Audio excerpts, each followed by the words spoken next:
जी हाँ दोस्तों, स्वागत है आप सभी का पीएस की न्यूज में। आज हम आपको बताएंगे देश दुनिया की 10 बड़ी खबरें। इससे पहले वीडियो अच्छा लगे तो वीडियो को लाइक, चैनल को सब्सक्राइब कर ले।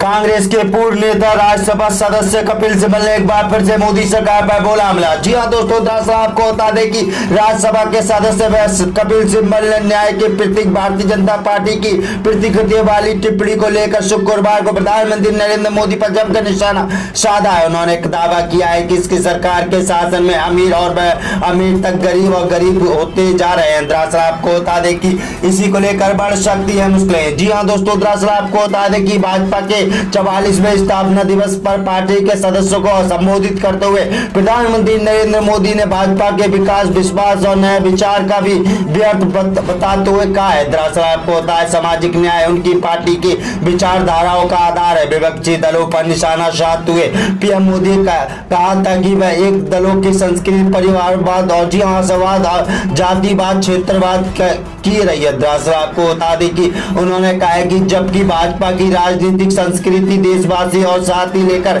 चलने की कांग्रेस जैसी पार्टियों की संस्कृति छोटा छोटा सोचना और छोटा सपना देखना, उससे भी कम हासिल करके खुशियां मनाता है। दरअसल आपको बता दें कि इसी खुशी के मतलब जी हाँ, दरअसल आपको बता दें एक दूसरे की पीठ। जी हाँ दरअसल आपको बता दें भाजपा की राजनीतिक संस्कृति और सबसे सपना देखना और वह उसको भी ज्यादा हासिल करने के लिए जी जान से खाप जाते हैं। दरअसल आपको बता दें कि कपिल सिब्बल ने एक बार फिर से ट्वीट में प्रधानमंत्री को भाजपा सामाजिक न्याय के लिए जीती है और वह आरक्षण जिसके पालन करती है। जबकि जी हाँ, दरअसल आपको बता दें कि अर्जित धन को 40% केवल 1% आबादी के पास गया है। सन 2022 में अंडानी की संपत्ति 40% वृद्धि हुई है। दरअसल आपको बता दें कि भाई 64% जीएसटी को भी चलने, जी हाँ 50%, जबकि केवल 4% शेष और 10% अदा किया गया है। जी हाँ दोस्तों, दरअसल आपको बता दें इसी को लेकर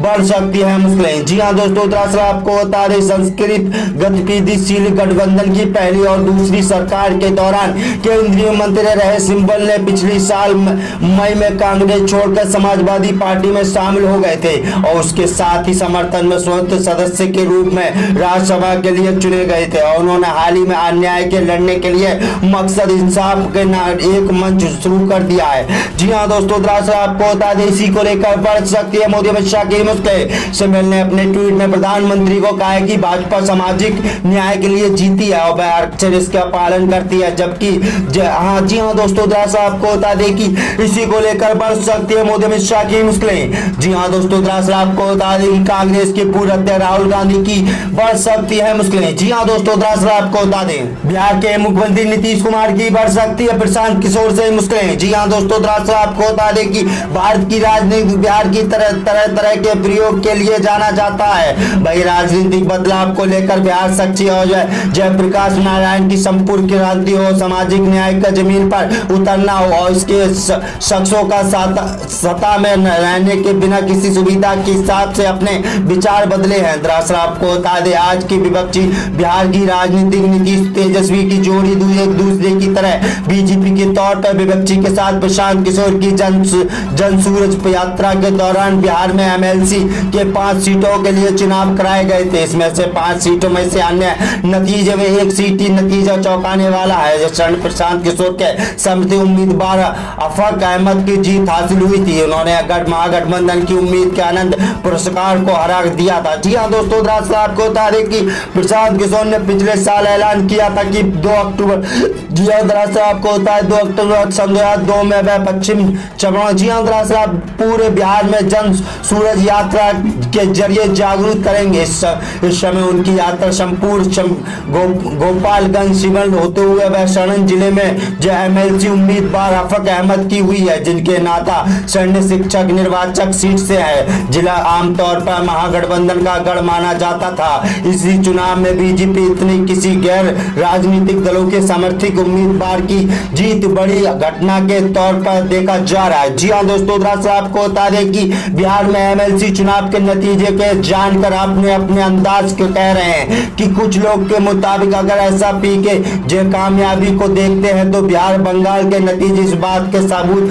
करने के लिए प्रमाण है। उनकी शानी खास तौर पर अगर पश्चिम बंगाल के नतीजों पर नजर नजर डाले तो उन्होंने कहा है कि BJP double engine digital cement जाएगा। जहां नीतीश कुमार उनके दावे पर मोहर लगा दिया। भाई जी अगर बिहार को देखें तो जमीनी स्तरों की राजनीतिक बदलाव जैसी एमएलसी के नतीजे बेशक उनके समर्थन उम्मीदवार के एक सीट पर जीत हासिल हुई थी, लेकिन आज जनसूरज यात्रा के जरिए जब तक लोगों को अपील करते हुए लालू जी को अपने परिवार के लिए सोचा, लेकिन आप लोग खुद के बारे में विचारों के आजादी के साल बीते जाने के बाद भी हमारी सब सुविधाओं की कमी है जिसके लिए लड़ने की जरूरत है और उनकी अपील अक्सर दिखाई देते जाते हैं। सन 2024 से लेकर सन 2025 के विधानसभा चुनाव में पीके की जितना फायदा होगा वो अलग मुद्दा है, लेकिन उनकी छोटी सी सफलता के मायने बहुत बड़े हैं। जी हाँ दोस्तों, दरअसल आपको बता दें कि इसी को लेकर बढ़ सकती है मोदी अमित शाह की मुश्किलें। जी हाँ दोस्तों, दरअसल आपको बता दें सबूत करने के लिए भाई उनकी यानी शानी खास तौर पर अगर पश्चिम बंगाल के नतीजे नजर डाले तो उन्होंने कहा है कि बीजेपी डबल डिजिटल और सिमट जाएगी और नतीजे उनके दावे पर मोहर लगा दिया। जी हाँ दोस्तों, दरअसल आपको बता दें कि बढ़ सकती है मोदी अमित जी हाँ नीतीश कुमार की मुश्किलें बिहार से। जी हाँ दोस्तों, दरअसल आपको बता दें दिल्ली के पूर्व डिप्टी सीएम मनीष सिसोदिया ने मोदी सरकार पर बोला हमला। जी हाँ दोस्तों, दरअसल आपको बता दें कि दिल्ली के अखबारी घोटाले के मामले में राष्ट्रीय राजधानी स्थित तिहाड़ जेल में मनीष सिसोदिया को देश के नाम चिट्ठी लिखते हुए एक बार फिर से प्रधानमंत्री नरेंद्र मोदी की डिग्री का मुद्दा उठाया है। उन्होंने देश के नाम पर अपनी चिट्ठी लिखी है और आज हम 21वीं सदी में जी रहे हैं। उन्हें दुनिया भर में अपने विज्ञापन और टेक्नोलॉजी हर रोज नई तरक्की हो रही है। दरअसल आपको बता दें कि सारी दुनिया जी हाँ ऑफिशियली जी हाँ दरअसल आपको बता दें प्रधानमंत्री जी ये कहा कहते हैं कि सुनते हो कि जी हाँ दरअसल आपको बता दें मनीष सिसोदिया ने अपनी चिट्ठी में आगे कहा है कि प्रधानमंत्री जी कहते हैं कि बदलों के पिछले और जहाजों के रड़ नहीं पकड़ सकते, वह पूरी दुनिया के लोगों को क्या हंसते पत्र देखते हैं और स्कूल और कॉलेज बढ़ाने वाले बच्चों को उनके मजाक बनाते हैं। उसकी इस तरह के बयानों को लेकर बढ़ सकती है मुश्किलें। उन्होंने आगे कहा है कि इसके कई नुकसान है, जैसी पूरी दुनिया को पता चल जाता है कि भारत प्रधानमंत्री जितने कम पढ़े लिखे हैं और उन्होंने विज्ञापन की वह जानकारी तक नहीं। और दूसरे जी हाँ राष्ट्राध्यक्ष जब प्रधानमंत्री जी के गले मिलते हैं तो एक एक चुप्पी की भरी कीमत लेकर चले जाते हैं। जी हाँ दरअसल आपको बता दें इसी को लेकर प्रधानमंत्री जी की समझ ही नहीं पाते क्योंकि वो जी हाँ दरअसल कम पढ़े लिखे हैं। जी हाँ दोस्तों, दरअसल आपको बता दें उन्होंने आगे लिखा है कि देश का युवा जी हाँ दरअसल आप कुछ भी करना चाहता है वो अक्सर तलाश में है कि दुनिया में जितना चाहता है। जी हाँ दरअसल टेक्नोलॉजी क्षेत्र में